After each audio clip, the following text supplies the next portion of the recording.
So, in light of the Ice Cream Man's newest student loan forgiveness ordeal, what I'm going to share with you guys tonight is stuff from personal experience from my clients, and kind of like my whole real feeling behind college itself and the entire, for argument's sake, industry. Because I'm going to argue to you guys that college is just an industry these days. It has become more so a kind of like racketeer than anything else. Let's get into it. What I want to say to you guys and talk to you guys about tonight, obviously, is college, right? Is college a necessary thing in 2022? I'm going to say, for the most people watching this, probably it's going to be a no. Should you be upset about that? No. Okay, just hold on and hear me out. I want to tell you guys how I feel, kind of in the way that I would be like speaking to a younger brother or a younger sister. And in fact, and by the way, I don't have a younger brother or younger sister. I don't have any brothers or sisters. I'm an only child. But I do have people that I consider to be like my younger brother. And this is information and advice that I have specifically given them about my opinion on the matter. And I've seen these people take that advice and use it for their benefit and not kind of make the same mistakes that I guess you could say my generation or other people in their generation already have. All right, so first off, I want to preface this with like letting you guys all know that I went to college, okay? I graduated from the University of Mississippi, Ole Miss, hotty toddy, gosh almighty, in 2015, and I got a Bachelor's of Science in Computer Science, okay? So let that be understood. Like, this is coming from someone who actually went to college. First and foremost, why do people even go to college from the start? Like, what's the whole point? People, most people, including myself, we go to college or went to college or wanted to go to college when we were younger because after graduating high school or when you're in high school, it's kind of like it's kind of an unknown but known thing that, hey, like if you don't go to college, you're not gonna make a good living. People have said things to me all throughout high school and that I can remember, like, you're going to make a big mistake. Everybody has to go to college. It doesn't, and this was a good one.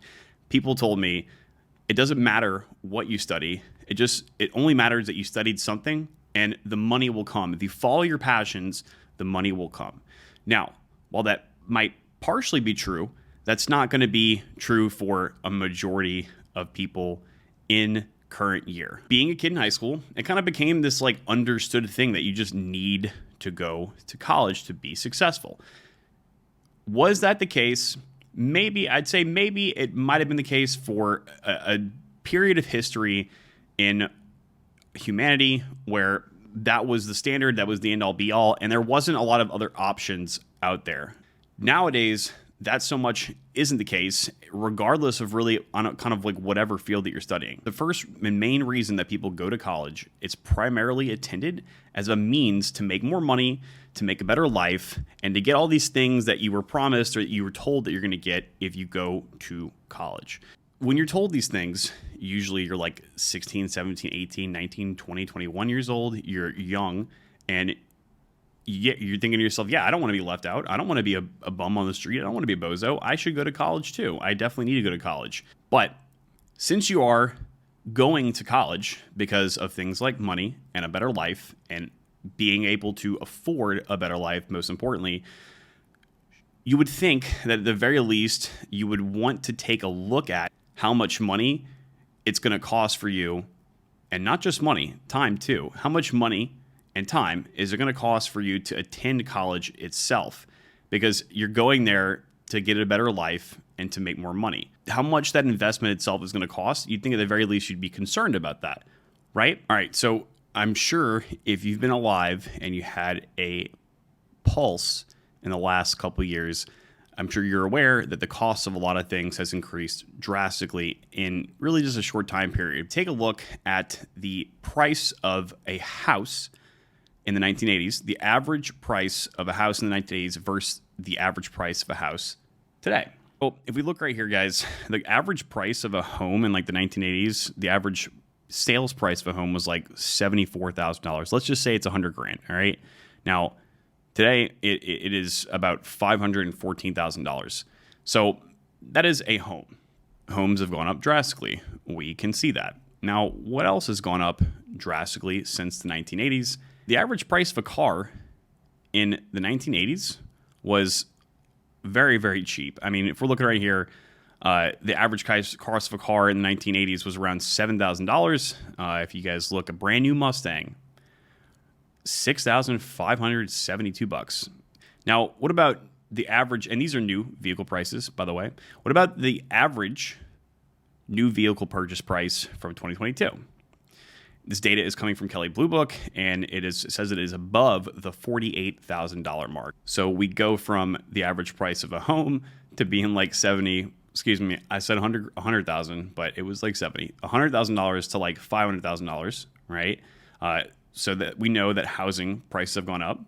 The average price of a car has gone up from $7,000 to like almost $50,000. So we know that transportation has also gone up. Now, what about college? In the 1980s, the average cost of tuition, room and board and fees on top of that, so I'm assuming they're including books, at a 4-year post-secondary institution was $9,438 according to the Department of Education. Now, what about the average cost of college, not in 2014, where it was already had grown by 260%?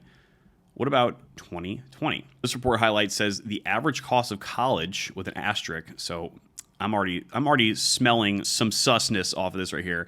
And the United States is $35,551 per student per year, including books, supplies, and daily living expenses. Now, does that include room and board? I don't know. But we're just going to assume, guys, that this is on par with the data we were looking at for the 1980s. I would say that is a substantial leap in cost. And since most people ages 18 to like 25 don't just have six figures lying around in their checking accounts, a majority of people have to take out student loans. Even if you've already been to college, maybe you went to college 10, 20, 30 years ago. If you've already been to college or you haven't been to college yet, whoever you are out there, I want you guys to take however long it took you to go to college or however long you think, how many years you think that it would take you to go to college, multiply that number in your head, and then add whatever else on top of that you think is going to be necessary for you to survive while you're in college, okay? And that might be for 4, 5, or even 6 years in some cases. Add that number up, keep in your head, and don't forget this number, okay? This is going to be important later on. So what about the return on your investment? Because one thing that I was never taught or was never understood to me is that college should be considered as an investment, especially since it's like a leveraged investment. You're taking out a loan with an interest rate attached to it. Are you going to get a return on that massive loan that you take out when you're just a kid, unable to really think about everything? I mean, I guess if you got a really good job afterwards, you would, right? But what is the actual average salaried income from a college graduate today? And this is from thinkimpact.com, and it says the national average salary for college graduates overall has remained steady over the last few years at around $50,000 to $60,000. Business, mathematics, health science, engineering, and computer science majors are shown to make higher average salary between $52,000 and $71,000 per year.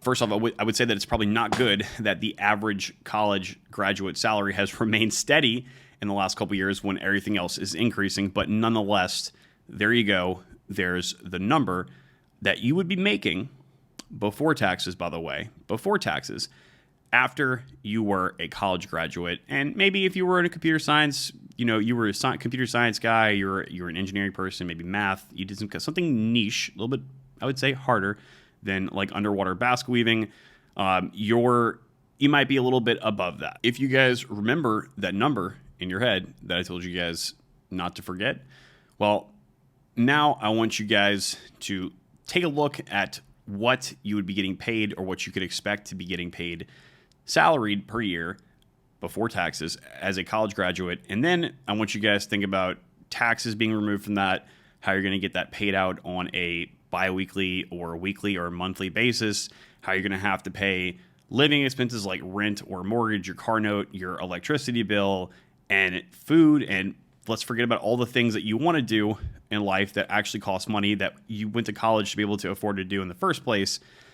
Forget about that. Let's just talk about the core stuff, the core living expenses here. And then I want you guys to just tell yourselves right now if you think that that would be worth the cost of going to college. I'm going to say, to me personally, if I could do it again, it'd be a no. Specifically, at least for me, because I'm a software engineer, I'm a programmer, and that does not require having to be in college anymore. I think that I would, if I knew, and if you would have told me back in like 2014, 2015, that you don't have to have a computer science degree to get a job as a programmer, I would have been like, that's bullshit, dude. No way. That's not true. Skills, not schools, are in demand among developers.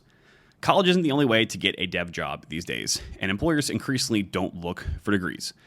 That is something that I know for sure is true.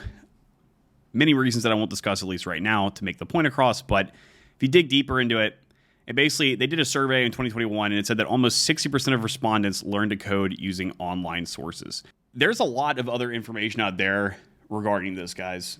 I can tell you myself, as someone who has a pretty large amount of clients that are looking to learn to code and get a job, most of these people, they don't want to go to school. They inherently know, especially the younger ones, they inherently know that it is probably going to take way too long and way too much money to go to school, where they could just circumvent that by maybe spending 6, 12, 18, 24 months in the trenches and learning how to code, learning how to do the whole job application process, and getting a viable job.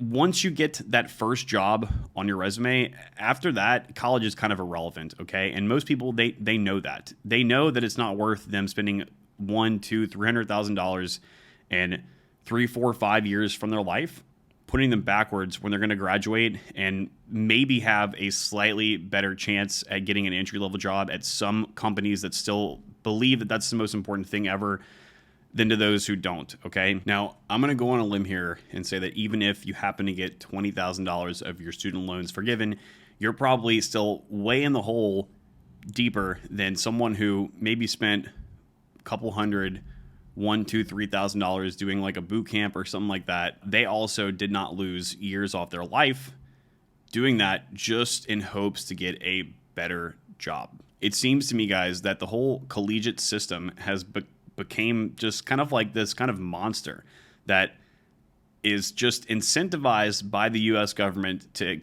keep increasing or to continue increasing the price of college tuition, because they know that the government is going to fund it and back it, and that's it. Nobody's really talking about how much money these colleges are making and where does that money go to. Most of us probably won't know, okay?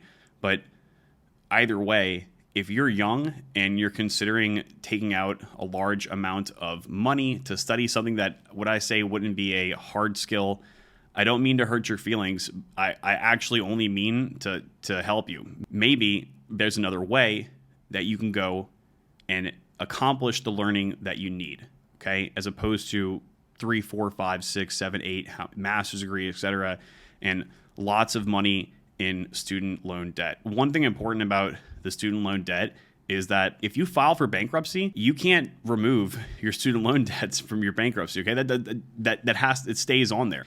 Keep that in mind. It will be with you for life. For people who can be realistic and say, that young person, they shouldn't be given that responsibility. They shouldn't be able to make that choice where most of the time that choice is not going to end up in their favor. I think that should be a concern for a lot of people, okay? And I don't really know I don't really have a personal opinion as to like the loan forgiveness being right or wrong. In all honesty, what I think is probably the most important thing is, why do colleges cost that much money to start with? And why is it that everyone has it drilled into them from day one that college is something that you need to do? I would wonder that if that wasn't the case, how many college universities would be lowering the cost of their tuition and or would be going out of business entirely. Like, they just wouldn't even have people there. I wonder. What about for the people that I told you all at the beginning of the video probably have a good reason to go to college? Some of the reasons that I can think of is networking. Networking is a pretty important reason, and I would say that if you want to go and meet people to network at college, that's probably not a bad idea. If you're going to join a fraternity or sorority, which by the way is going to cost you even more money, if that is your sole purpose for going and you don't really care about the education that much, then that's not that, I would say that's actually not a terrible idea. From what people who are younger than me, who I talk to regularly, tell me, there's not a lot of like social interaction between younger age people these days. There is, but it's completely different than when I was younger, and it's just not quite the same. There's a lot of less like partying together and meeting people and blah, blah, blah, blah, blah. So I think that if you were, maybe put on a campus or something that you were forced to do that, that would probably be a good idea. Or at least it wouldn't be a terrible idea, okay? Another reason would be like if it's like a family tradition that every person from this family goes to this school, and, you're doing it just for like a family tradition, or you're upkeeping your heritage, then I would say there's nothing wrong with that, and you're just upholding your tradition. Is it worth the price? Well, I don't know. That would depend on you. And another people I would say is if your family is going to completely cover the college, and if college is going to be completely free for you for whatever reason, then by all means, man, go and make the best of it. Just don't study something that is not a hard skill yet again, because while you're there, while you're spending the time there, at least make that time fruitful. Money is one thing. Time is something that you can never get back. And your younger years are extremely important. All right. There's a lot of people in their 40s and 50s and 60s who will tell you that they wish they could go back and have so much of that valuable time back when they were younger. And finally, the last group of people that I would say going to college wouldn't be a bad idea. In fact, this group of people, you don't really even have a choice in the matter. That would be people like that want to become lawyers or doctors or anything where the law requires you to have some kind of degree to either take a test or to do some kind of practice or something else. In that case, tough luck, buttercup, because that's the only option that you have. Guys, like when I went to school, I told you guys I studied computer science. Yes, I learned the basics of programming in school, okay? And I learned a lot of theoretical stuff. I learned a lot of stuff at school. I actually tried, especially my last 3 years of school, I tried a lot to learn, and it became like something that was more important to me than just being a dumb, drunk freshman stumbling around everywhere, being drunk. I learned a lot, but I will say that when I actually got my first job, I wasn't ready to be delivering software products. I had to learn pretty much majority of that on the job. I would say that probably most people are in a similar situation. In fact, I know people that are in that similar situation. So just because you go to college doesn't mean that you're going to learn everything. I had to learn on the job. I had to get help from coworkers, and I had to do a lot of learning myself. Where did I learn? The internet. Pretty much everything that I've learned that wasn't directly taught to me, I've learned from the internet, from reading, from watching videos. It's almost laughable to say that you can't go and learn something on your own these days. I think you guys kind of get the point there. I told you guys my personal opinion about it. If I could do it again, I probably wouldn't. All right. Depending on you, your situation is going to be up to you. But I gave you guys as much advice tonight as I possibly could to use that advice for your own life. Use that advice, take that advice as a tool, and use it for yourself. So with that being said, I hope you guys learned something. Like the video if you appreciated the information that I gave you. And if you didn't appreciate it, well, I don't know what to tell you. See ya.